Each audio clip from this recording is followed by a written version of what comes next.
Jason Miller wiped the sweat from his brow as he tightened a bolt on the Vraktar's exoskeleton. The towering insectoid alien stood still, its gleaming armor reflecting the harsh fluorescent lights of the repair depot. Jason had grown used to working alongside creatures like this, aliens who looked nothing like humans but were now an everyday part of life on Earth. Still, there was something about their immovable armored forms that made him uneasy. It wasn't just the aliens themselves. It was the rules they lived by.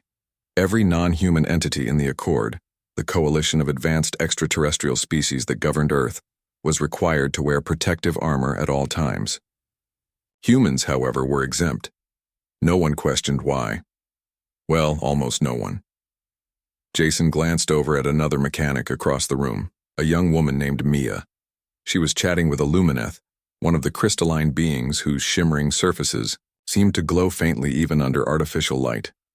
They were beautiful but also distant, their voices resonating softly in tones too low for most humans to hear clearly.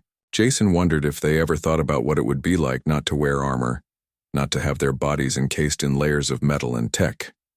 "Hey, Jason," called out Mia, interrupting his thoughts. "You done yet? We've got more coming. In." He nodded, giving the final adjustment to the Vraktar's leg joint before stepping back. "Yeah, I'm good. Just need to log it."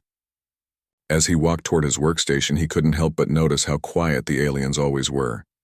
Even when they spoke, their words felt restrained, like they were holding something back. That evening, after clocking out, Jason stopped by a small diner on the outskirts of Chicago. It was a place few people visited anymore, mostly because it was far from the bustling city center where Accord enforcers patrolled regularly.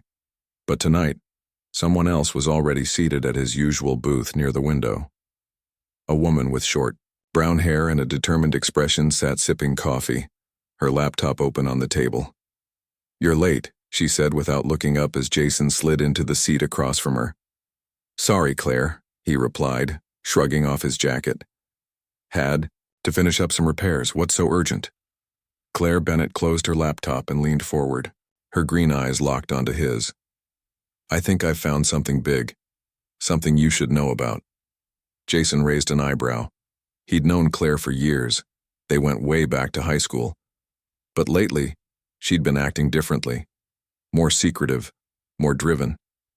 She worked as a journalist, though these days. Reporting the truth could get you into serious trouble with the Accord. "What is it?" he asked cautiously.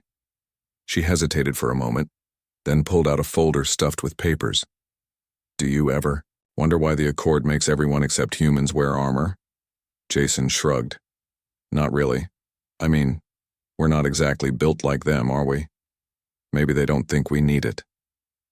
"That's what they want us to believe," Claire said, sharply. "But it's not true. The armor isn't just for protection, it's for control." Jason frowned.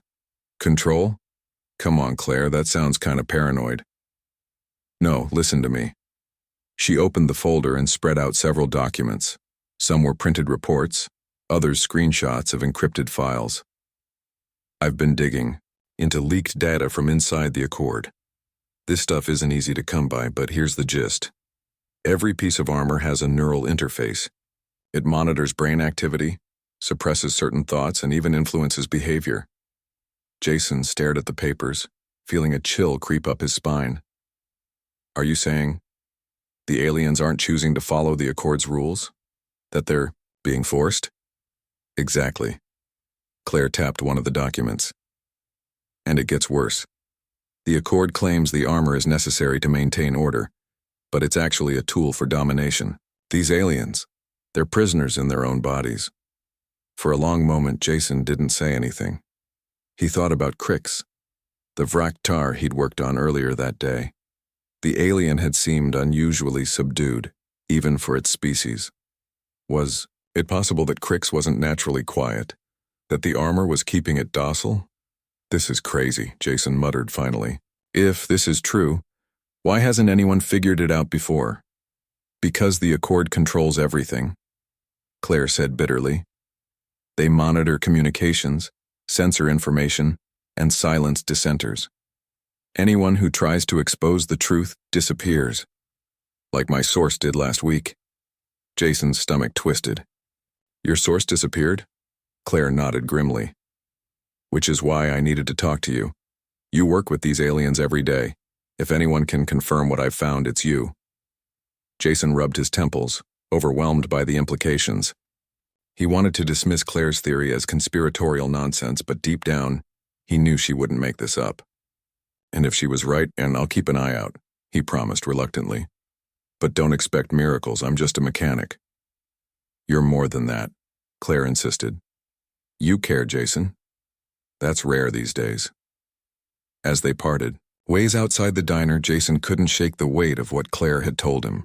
Over the next few days, he paid closer attention to the aliens around him. At first, nothing seemed unusual. The Vraktars clanked methodically through their routines, the Lumineths hummed softly as they waited for maintenance, and the Accord, enforcers, prowled the depot with cold efficiency. But then, something happened that changed everything. It was late afternoon, and Jason was finishing up repairs on a damaged suit of armor. The alien wearing it, a hulking creature with 6 limbs and iridescent scales, had remained eerily silent throughout the process. Just as Jason was about to step away, the alien suddenly reached out with one massive hand gripping his arm tightly. Please, it rasped, its voice barely audible. Help me. Jason froze, his heart pounding. What do you mean? Help you? How? The alien's grip loosened slightly and it leaned closer, its glowing eyes boring into his. Take it off. Please. It hurts. Before Jason could respond, a loud clang echoed through the depot. An Accord enforcer strode into view, its sleek black armor gleaming menacingly. Without hesitation, it seized the alien by the shoulder and yanked it away from Jason. You will return to your duties immediately, the enforcer commanded in a chilling monotone. The alien let out a strangled cry as it was dragged off, leaving Jason standing alone, his mind racing. Whatever doubts he'd harbored before were gone now. Claire was right. There was something deeply wrong with the armor mandate, and Jason knew he couldn't ignore it any longer. Jason couldn't stop thinking about what had happened at the depot. The alien's desperate plea echoed in his mind long after he'd left work that day. Take it off. Please. It hurts. Those words haunted him, gnawing at the edges of his thoughts like a persistent itch he couldn't scratch. He wanted to believe it was just an isolated incident, but deep down, he knew better. Claire's warnings were starting to make too much sense. The next evening, Jason met Claire again at the diner. She was already there when he arrived, her laptop open and a cup of coffee steaming beside her. Her face lit up slightly when she saw him approaching, though her expression quickly turned serious. You look like you've seen a ghost, she said as he slid into the booth.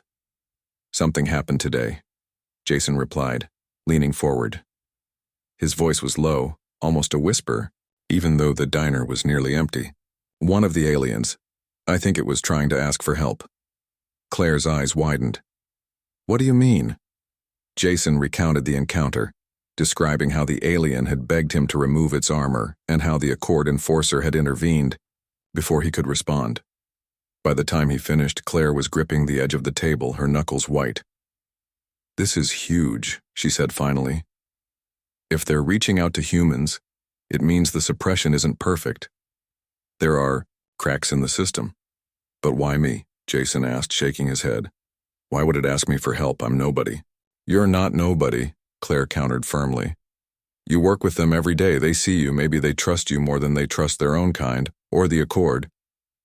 Jason didn't feel particularly trustworthy, but he couldn't deny the weight of what Claire was saying. If the aliens were truly being controlled, then his role as a mechanic gave him a unique position. He interacted with them daily, repairing their armor and maintaining their equipment. Maybe that made him someone they could turn to, even if only subconsciously. What do we do now? Jason asked, feeling both excited and terrified by the prospect of getting involved. We dig deeper, Claire said, but carefully. We can't afford any mistakes. If the Accord finds out what we're doing. She didn't finish the sentence, but Jason understood. The Accord wasn't known for its leniency. Dissenters disappeared without a trace, and questioning their authority was a one-way ticket to trouble. Over the next few days, Claire introduced Jason to others who shared their suspicions.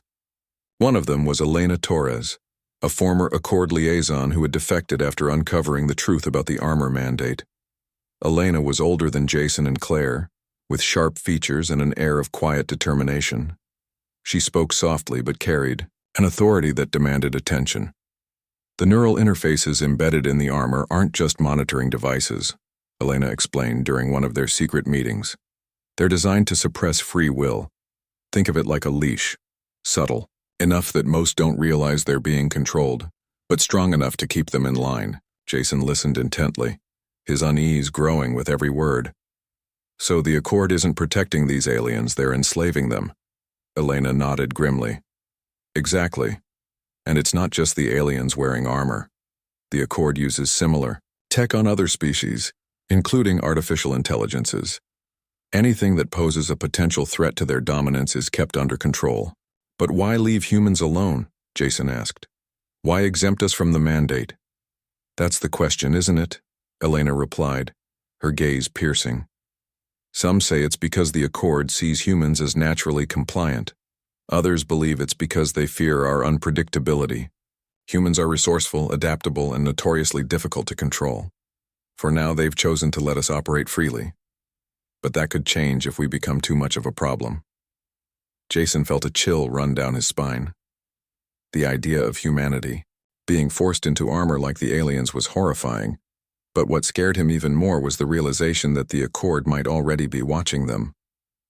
Every meeting, every whispered conversation, it all felt dangerously fragile.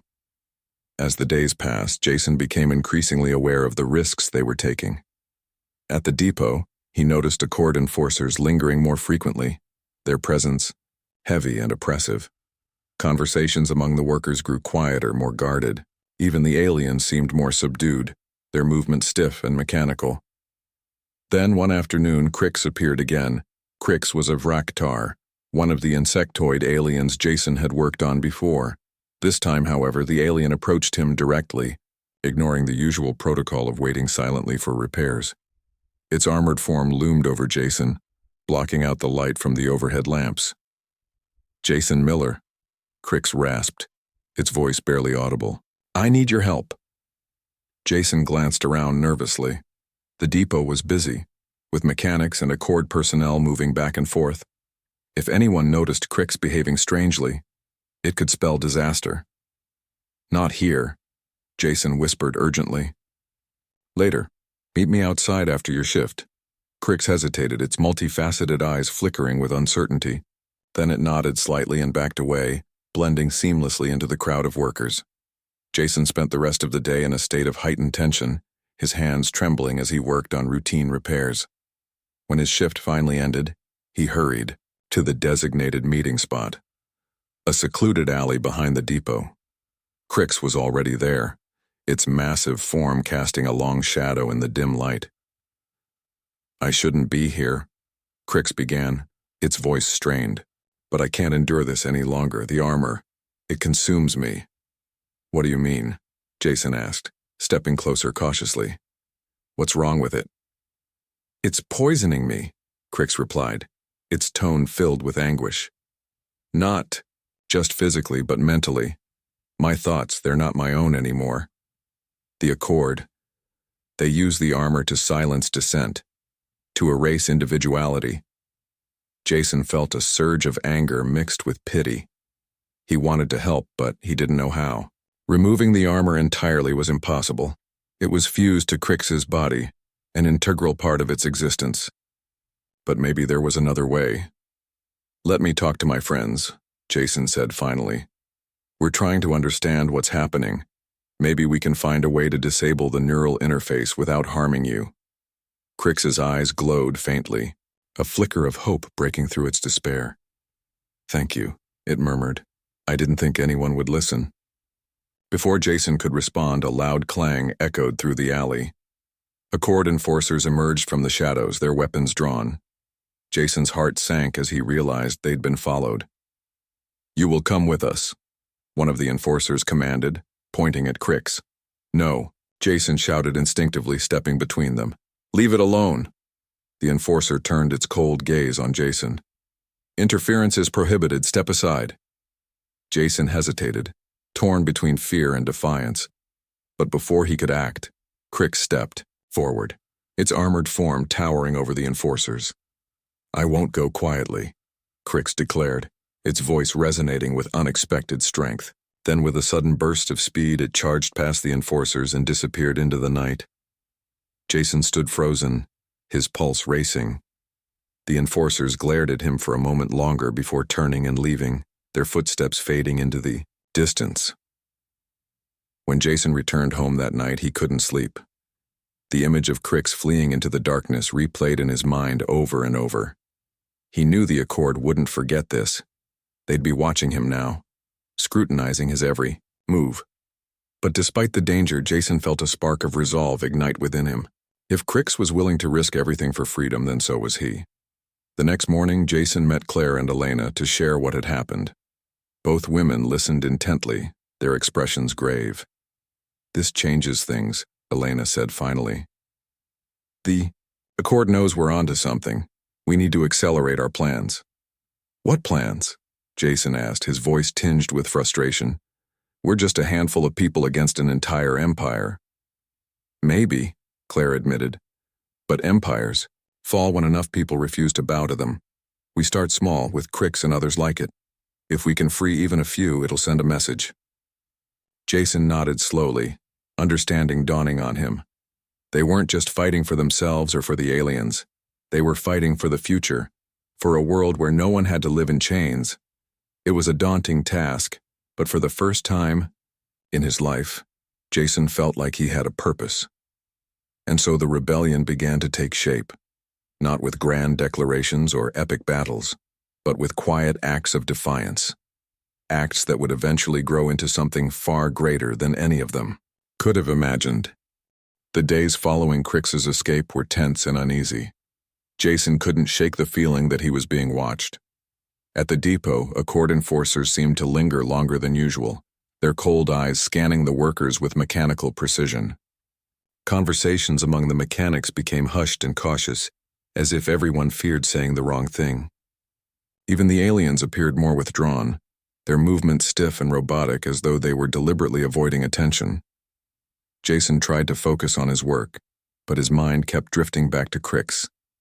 He wondered where the alien had gone after, fleeing into the night. Had it managed to evade capture, or had the Accord already caught up with it? The uncertainty gnawed at him, making it hard to concentrate. Every clang of metal or sudden movement made him flinch, half expecting enforcers to storm in and drag him away. Despite the danger, Jason knew he couldn't stop now. Claire and Elena had been clear. The Accord wouldn't hesitate to silence anyone who posed a threat to their control. If they wanted to fight back, they needed to act quickly and carefully. That evening, Jason met Claire and Elena at an abandoned warehouse on the outskirts of the city. It was a risky location, far enough from Accord patrols to avoid detection, but close enough to the depot for convenience.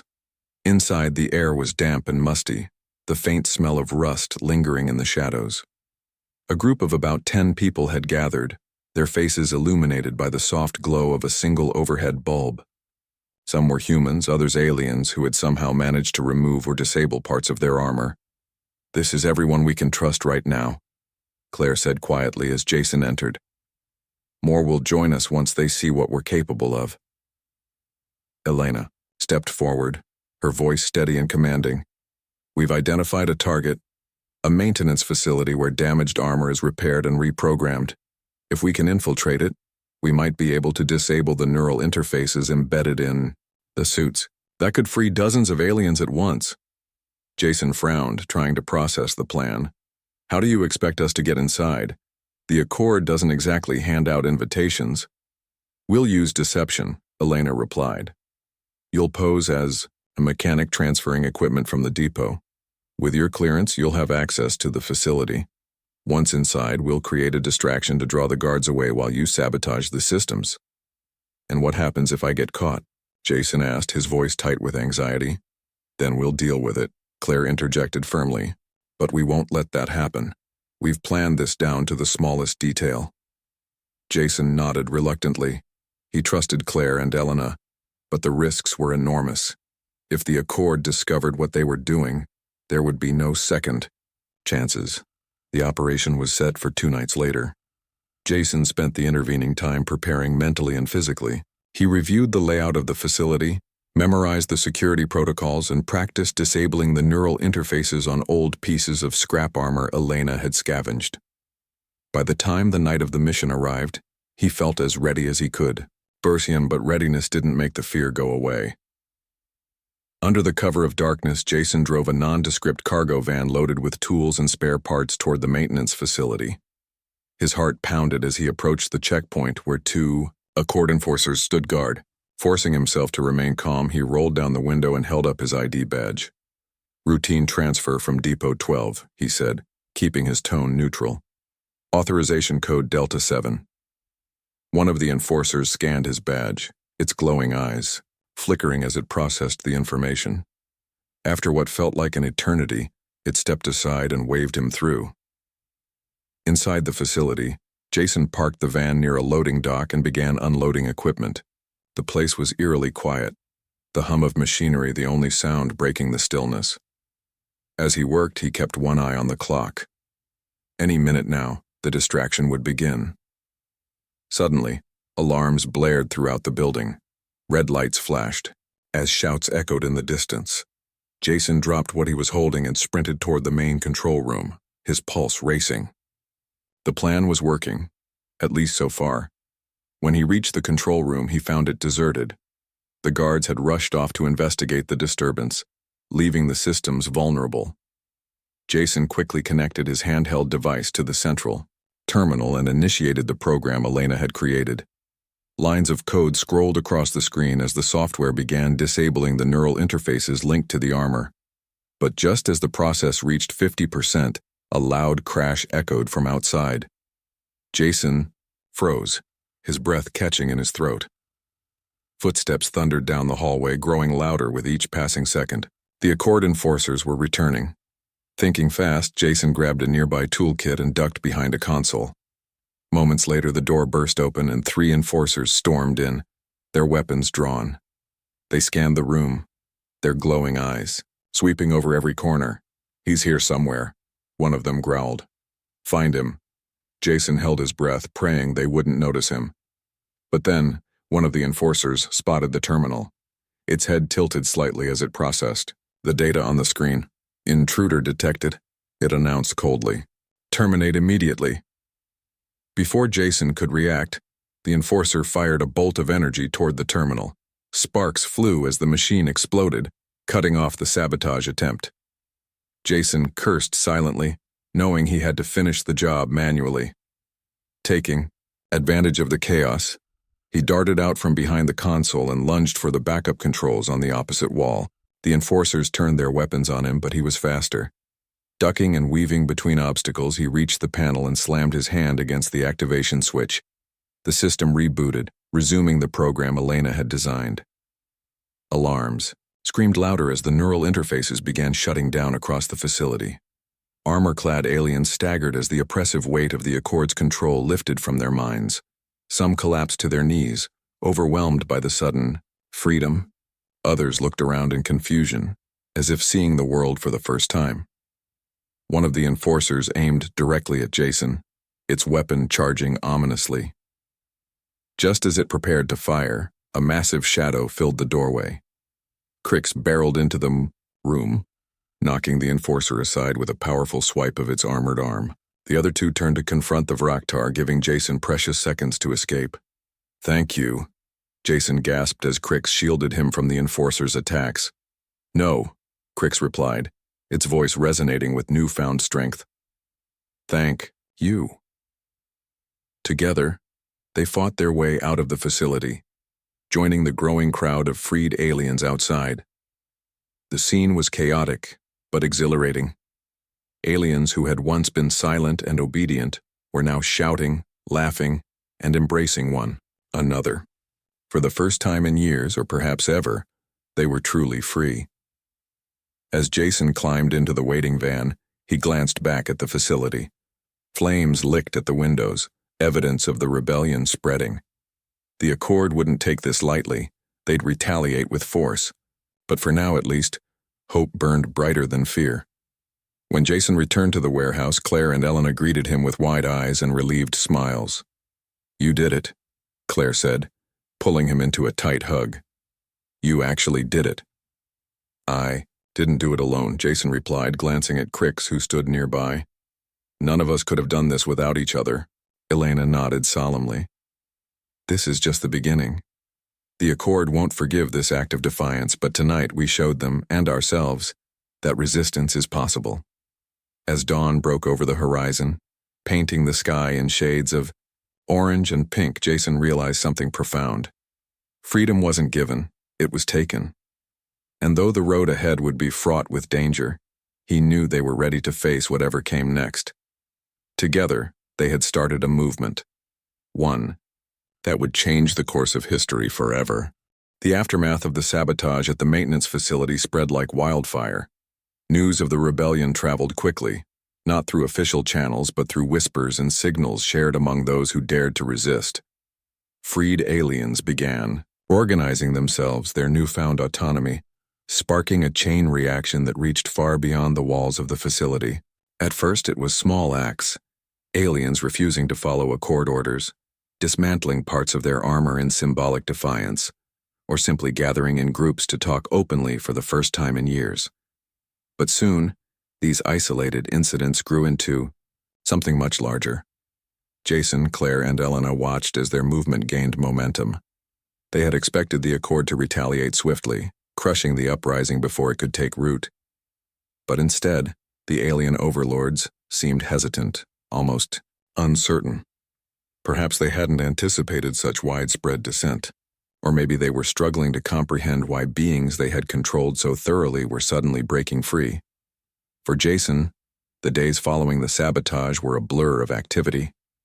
He spent most of his time coordinating with newly liberated aliens, helping them adjust to life without the neural interfaces that had governed their thoughts and actions. It wasn't easy. Many of the freed aliens were disoriented, overwhelmed by emotions and instincts they hadn't felt in years. Some struggled to communicate, while others lashed out in anger or confusion. But despite the challenges, there was an undeniable sense of hope, a belief that they could build a better future together. Crix became one of Jason's closest allies during this time. The Vraktar proved invaluable, using its strength and knowledge to protect the group from Accord enforcers. More importantly, Crix served as a bridge between humans and other alien species, explaining the nuances of their cultures and helping everyone understand one another. Its presence reminded Jason of how much they all had in common despite their differences. But the Accord wasn't idle. As the rebellion gained traction, the alien overlords launched a brutal crackdown. Cities across Earth erupted in violence as Accord forces moved to suppress the uprising.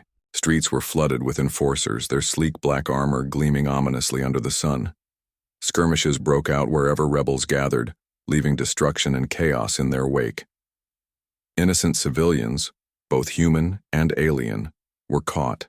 In the crossfire, their lives shattered by the escalating conflict. One evening, Jason, Claire, and Elena met in a hidden bunker beneath an old factory.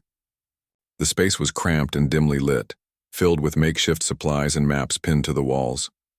Around them, a diverse group of rebels huddled together, discussing strategy and sharing information. Among them were humans, Vraktars like Crix, crystalline lumineths, and even a few artificial intelligences who had managed to escape Accord control. "We can't keep fighting like this," Elena said, her voice firm but tinged with frustration. "We're outnumbered and outgunned. If we don't hit them where it hurts, they'll crush us." "And where exactly is where it hurts?" Jason asked, leaning forward. "What do you suggest we do? March up to their headquarters and demand they stop?" Elena shook her head. "Not demand. Destroy."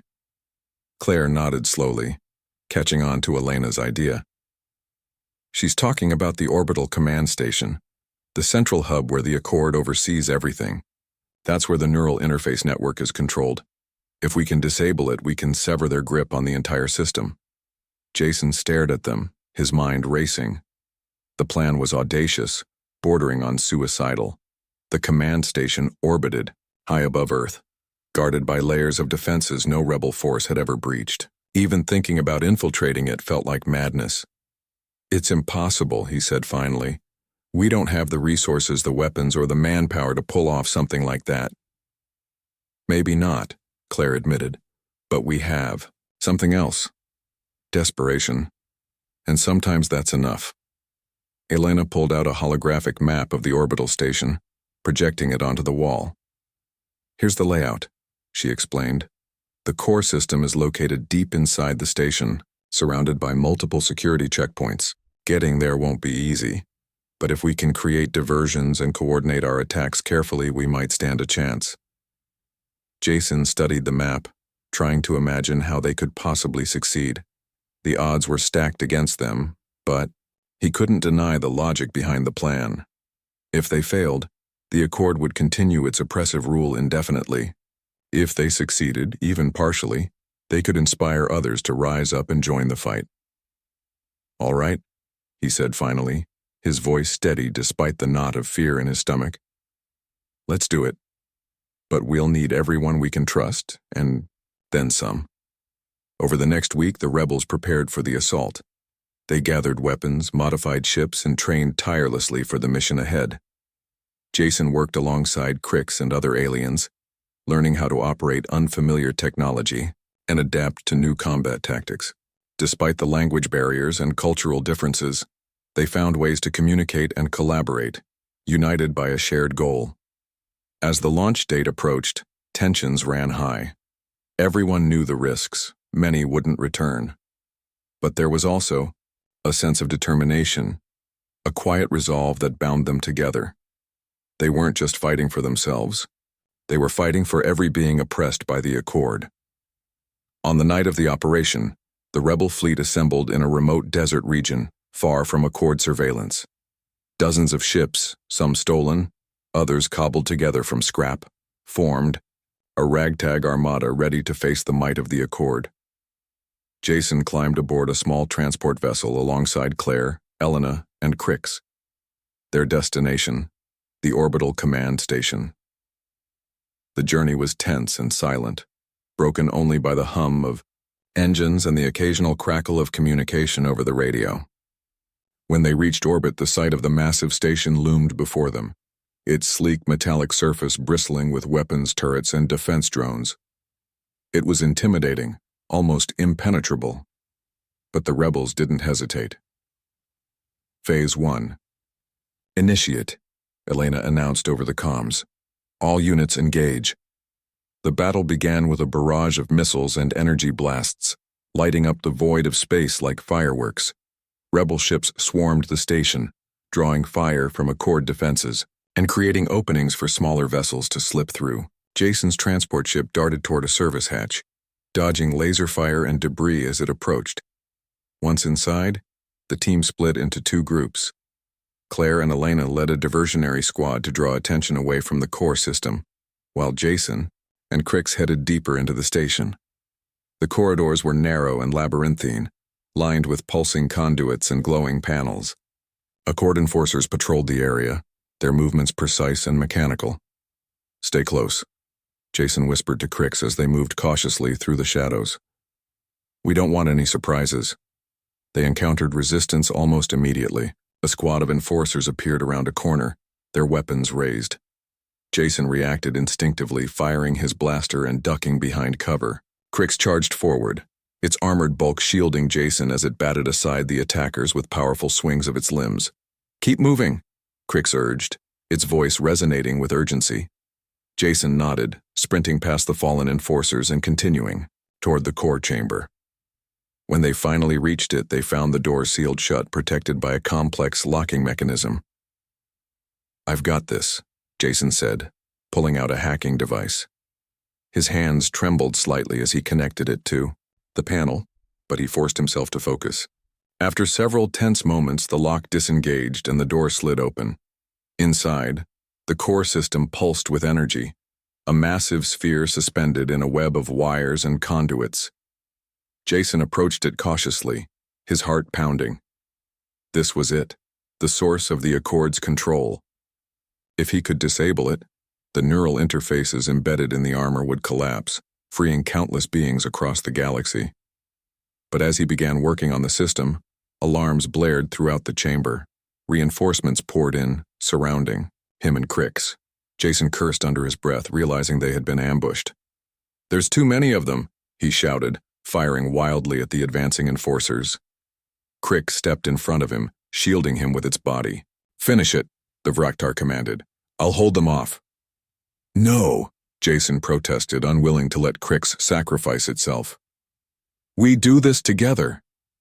With a roar, Crix unleashed a burst of energy from its armor, knocking back the enforcers and buying them precious seconds.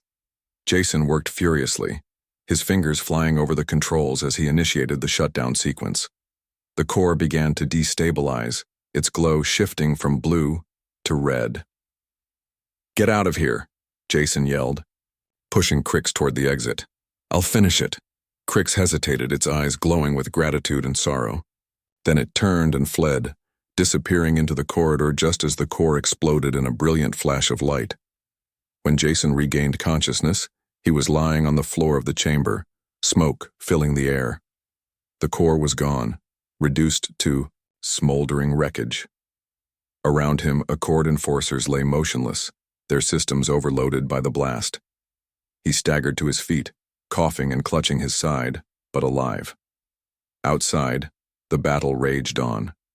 The rebels fought valiantly, their numbers dwindling but their spirit unbroken. Slowly, reports came in. The neural interface network had collapsed. Across the station, and beyond, aliens were waking up, their minds free from Accord control. As Jason limped back to the transport ship, he saw Crix waiting for him, battered but alive. Together they boarded the vessel and escaped the burning remains of the command station, knowing they had struck a blow against tyranny that would echo through the stars. The destruction of the Accord's orbital command station sent shockwaves throughout the galaxy. For years, the alien coalition had ruled with an iron grip, its authority unchallenged. But now, cracks were beginning to show. The collapse of the neural interface network meant that millions of aliens across countless worlds were suddenly free from the mental shackles that had bound them. It was a monumental victory, but it came at a cost. Jason limped through the corridors of the rebel base, his body bruised and battered from the battle. Every step felt like a struggle, but he pushed forward, driven by a sense of purpose stronger than any pain. Around him, the atmosphere was tense but hopeful. Rebels moved quickly, tending to the wounded, repairing damaged ships and strategizing their next moves. For the first time in what felt like forever, there was a glimmer of optimism in the air. Claire approached him as he entered the main meeting room, her face lined with exhaustion, but her eyes bright with determination. "How are you holding up?" she asked, handing him a cup of water. "I've been better," Jason admitted, wincing as he lowered himself into a chair. "But I'll live." "That's good," Claire said with a faint smile. "We need you. All of us do." Elena joined them moments later, carrying a data tablet filled with updates from across Earth and beyond. "The Accord is scrambling," she reported.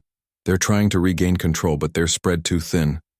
Reports are coming in from all over, aliens refusing orders, dismantling armor, even attacking Accord enforcers.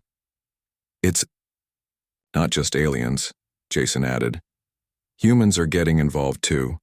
People are starting to realize this fight isn't just about freeing others, it's about protecting ourselves." Claire nodded. "Exactly. If we don't stand with the rebels, now the Accord will turn its focus back on humanity. And when that happens..." She didn't finish the sentence, but everyone understood. The exemption humans enjoyed under the armor mandate wasn't a sign of trust. It was a calculated decision. The Accord feared humanity's unpredictability, its capacity for innovation and rebellion. But if humans joined forces with the freed aliens, they would pose an even greater threat to the Accord's dominance. The Accord's response was swift and brutal. Enforcer squads descended on cities and towns, hunting down rebels and anyone suspected of aiding them. Entire neighborhoods were razed to the ground, their inhabitants rounded up and imprisoned. Or worse, the violence was indiscriminate, targeting both humans and aliens alike. It was clear that the Accord intended to make an example of those who dared defy them. Amid the chaos, Jason and his allies worked tirelessly to rally support. They broadcast messages over hacked communication channels, urging people to resist. "This isn't just about aliens or humans," Jason said during one such transmission. "It's about freedom, for everyone. The Accord wants to control us, to strip away our choices and our voices. We can't let them win." His words resonated with many. Humans who had once stood idly by began joining the rebellion in droves, bringing food, supplies, and weapons to the cause. Some offered shelter to fleeing aliens, while others sabotaged Accord infrastructure or provided intelligence on troop movements. Slowly but surely, a united front began to form, a fragile alliance between species that had long been divided. Crix played a crucial role in bridging the gap between humans and aliens. Its presence reassured skeptical aliens that humans could be trusted, while its actions inspired humans to see the shared humanity, or rather sentience, in their alien counterparts. Together they proved that cooperation was possible, even among vastly different beings. But the Accord wasn't going down without a fight. As the rebellion grew stronger, so did the alien overlords' desperation. They deployed advanced weaponry and tactics, overwhelming rebel forces in key locations. Cities burned, skies darkened with smoke, and rivers ran red with blood. The cost of freedom was high, and the toll weighed heavily on everyone involved. One evening, Jason found himself sitting alone in a quiet corner of the base, staring at a map of Earth dotted with markers indicating rebel strongholds and Accord activity. He couldn't shake the feeling that they were running out of time. The Accord's resources were nearly limitless, while the rebels were stretched thin, relying on scraps and sheer willpower to keep going. Claire joined him after a while, sitting beside him in silence. After a moment, she spoke softly. "You're worried." "It's hard not to be," Jason replied. "We've come so far, but every day feels like a gamble. What if we lose? What if all this sacrifice turns out to be for nothing?" Claire placed a hand on his shoulder. "Then we'll have still made a difference. Even if we fail, we've shown the Accord, and ourselves, that resistance is possible, that we're not powerless." Jason sighed, rubbing his temples. "I just wish I knew what to do next. How do we beat something so big, so powerful?" "We adapt," Claire said firmly. "We find new ways to fight, new ways to survive, and we keep reminding people why we're doing this, not just for ourselves, but for future generations." Elena walked in then, interrupting their conversation. Her expression was grim. "We've got trouble," she announced. "The Accord's sending reinforcements, a massive fleet. They're heading straight for Earth." Jason's heart sank. "How long do we have?" "Not long," Elena replied. "Days, maybe less. They're planning to crush us once and for all." The news sent shockwaves through the base. Everyone knew what was at stake. If the Accord succeeded in retaking Earth, the rebellion would crumble. There would be no second chances. In the days that followed, the rebels prepared for what might be their final stand. Ships were hastily repaired, weapons distributed, and strategies refined. Jason spent hours training with Crix and other fighters, honing his skills and learning how to work effectively alongside diverse species. Despite the odds, morale remained surprisingly high. The rebels knew they might not survive, but they also knew they had to try. On the eve of the Accord's arrival, Jason addressed the gathered forces. His voice trembled slightly at first, but as he spoke it grew steadier, filled with conviction. "This isn't just a battle for Earth," he said. "It's a battle for freedom, for every being who has ever been told they don't matter, that their lives belong to someone else.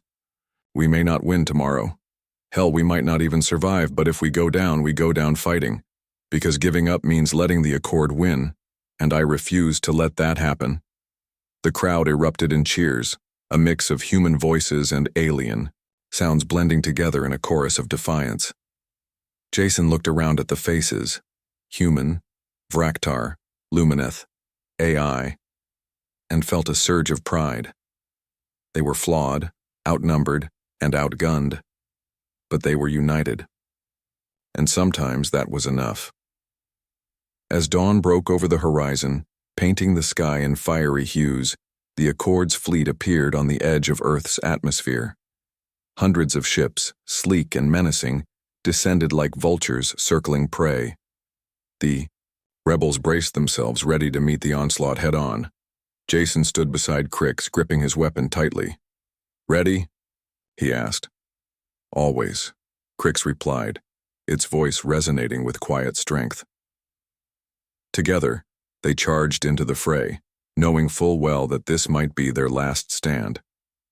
But as the first shots rang out and the battle began, Jason realized something profound. Fear wasn't gone. It was simply overshadowed by hope. Hope that no matter the outcome, they had fought for something greater than themselves.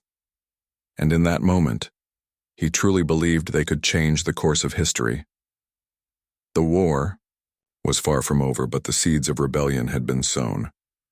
Whatever happened next, the Accord would never again rule unchallenged. The battle for Earth began with a deafening roar as Accord ships descended from orbit, their weapons blazing. The sky turned into a fiery tapestry of explosions and streaking energy blasts. Rebel forces, outnumbered and outgunned, fought back, with everything they had. Ships darted through the chaos, dodging enemy fire while launching counterattacks. On the ground, humans and aliens stood side by side, defending their homes and their freedom against the overwhelming force of the Accord. Jason found himself in the thick of it all, his heart pounding as he fired his weapon at incoming enforcers. Beside him, Crix moved like a living storm, its armored limbs smashing through Accord defenses with raw power. Around them, rebels shouted orders, exchanged ammunition, and tended to the wounded. The air was thick with smoke and the acrid smell of burnt metal, but there was no time to stop or rest. Every second counted. Claire and Elena coordinated the defense from a makeshift command center deep within the rebel base. They monitored troop movements, relayed critical information to fighters on the front lines, and scrambled to patch up damaged systems. Despite the chaos, they remained calm, their voices steady over the comms. "Hold the line," Claire urged repeatedly, her words echoing in Jason's ears. "We can't let them break through." For hours the fighting raged on without pause. The Accord pressed relentlessly, their superior numbers slowly wearing down the rebels. Ships fell from the sky in fiery plumes, crashing into buildings and open fields. Alien warriors collapsed under heavy fire, their newly won freedom slipping away. Human fighters bled and died alongside them, their courage unwavering even as hope seemed to fade. But then, something remarkable happened. As the Accord fleet advanced toward the rebel stronghold, a new wave of reinforcements appeared on the horizon. Not Accord ships, but vessels belonging to freed aliens from across the galaxy. These beings, inspired by the rebellion's defiance, had traveled vast distances to join the fight. Their arrival turned the tide of the battle. With fresh forces bolstering the rebels' ranks, the Accord's momentum faltered. "We're not alone," Jason whispered to himself as he watched alien ships swoop in, unleashing devastating salvos against the Accord fleet. For the first time since the battle began, he allowed himself to believe that victory might be possible. The turning point came when Jason and Crix led a daring assault on one of the Accord's flagship vessels. Using stolen codes and improvised explosives, they breached its hull and infiltrated its core systems. Inside, the ship was eerily quiet, its corridors lined with glowing panels and humming machinery. Jason's footsteps echoed as he moved cautiously, his weapon raised and his senses on high alert. "Stay close," Crix warned, its multifaceted eyes scanning the area for threats. "This place feels wrong." Jason nodded, gripping his weapon tighter. He didn't need to be told twice. Something about the ship's sterile mechanical interior made his skin crawl. It was as if the Accord's oppressive nature had seeped into every surface, every shadow. They reached the central chamber after a tense journey through the labyrinthine corridors. There they found what they were looking for: the Accord's primary control node, a massive spherical device pulsing with energy. This was the hub connecting all remaining neural interfaces to the orbital command station's backup systems.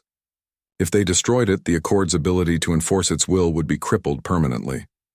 "I'll cover you," Crick said, taking position near the door. "Do what you have to do." Jason nodded and approached the control node, pulling out his hacking device. His hands trembled slightly as he connected the tool to the panel, but he forced himself to focus. Lines of code scrolled across the screen as he worked to disable the system. Time seemed to slow as alarms blared, warning of an imminent overload. Suddenly, the doors burst open, and Accord enforcers stormed in, their weapons trained on Jason. Crix roared and charged forward, intercepting the attackers and buying Jason precious seconds. Sparks flew as the Vraktar clashed with the enforcers, its sheer strength and determination holding them at bay. "Almost there," Jason shouted, his fingers flying over the controls. The control node began destabilizing, its glow shifting from blue to red. Heat radiated outward, scorching the surrounding area. "Get out of here," Crix yelled, its voice strained as it fought off multiple enforcers. "Finish it." "No way I'm leaving you behind," Jason shot back, refusing to abandon his friend. But as the control node started collapsing inward, he realized there was no other choice. "Go," Crix commanded again, shoving him toward the exit. "I'll hold them off." Tears blurred Jason's vision as he hesitated for a moment longer. Then, with a final glance at Crix, he turned and ran, sprinting through the corridor as the ship shook violently around him. Behind him, a massive explosion tore through the vessel, the shockwave knocking him off his feet. He hit the ground hard, pain shooting through his body as debris rained down. When he regained consciousness, he was lying outside the wreckage, smoke filling the air. The Accord flagship was gone, reduced to flaming ruins. Around him, rebel fighters cheered, their spirits lifted by the destruction of such a key target. But Jason's heart ached. Crix had stayed behind to ensure the mission's success, and now it was gone. The loss of Crix weighed heavily on everyone, but the rebels pressed on. With the Accord's control node destroyed, their grip on Earth weakened significantly. Enforcers became disorganized, their coordination faltering as communication networks collapsed. Freed aliens joined the fight in greater numbers, their newfound autonomy fueling their determination to resist. Slowly but surely, the tide of the battle shifted in favor of the rebellion. In the final hours of the conflict, the Accord launched a desperate counterattack, throwing everything they had left at the rebels. Explosions rocked the battlefield, shaking the ground beneath their feet. But this time the rebels held firm. Together they pushed back against the Accord's forces, driving them toward retreat. When the dust settled, the outcome was clear. The Accord had been defeated, at least for now. Their fleet withdrew from Earth's atmosphere, retreating into the depths of space. Below, the planet lay scarred but alive, its people united in a fragile yet hopeful alliance. In the days that followed, Jason wandered through the ruins of the rebel base, searching for signs of life amid the devastation. The cost of victory had been immense.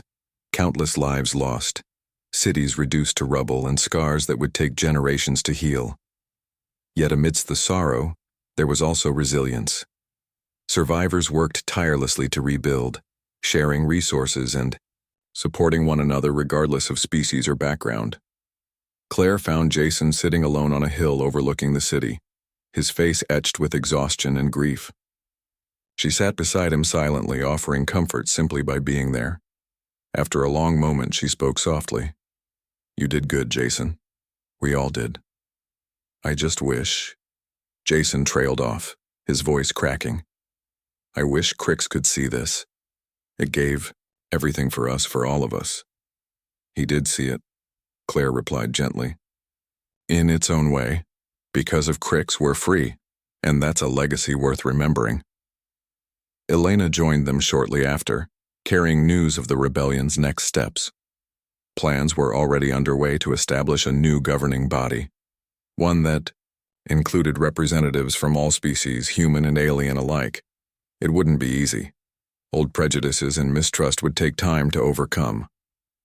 But for the first time in history, there was hope for true equality and cooperation.